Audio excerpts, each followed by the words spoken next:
Stormed their way into the finals of the Women's ODI World Cup, and the hosts could not have scripted this win any better, with Harmanpreet Kaur herself contributing 89, Jemimah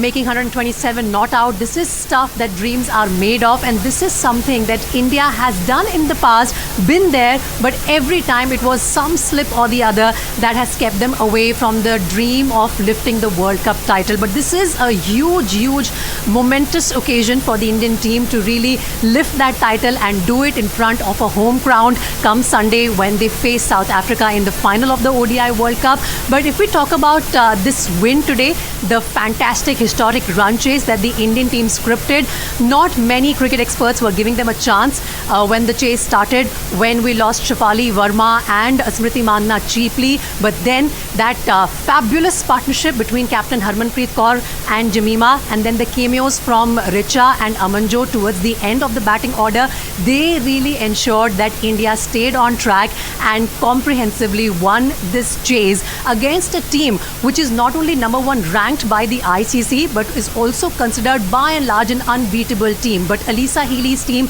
was committing all sorts of silly errors, if I can use that term, on a day which was a high stakes encounter, a knockout match. It's very rare that you see Australia in a position like that, but they were making mistakes not just in the bowling department, conceding as many as 26 extras, but they were also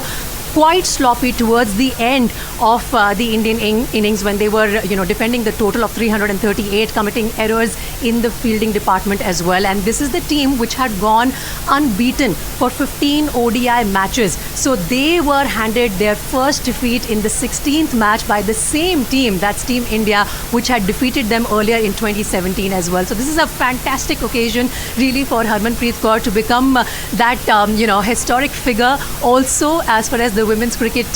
is concerned in India, to lift the title come Sunday. And if this is one occasion that they should take advantage of, they are finding themselves in a perfect position, because the home crowd that we had seen today was definitely supporting in the semi-final, and it will be, if not more, doubled in the finals.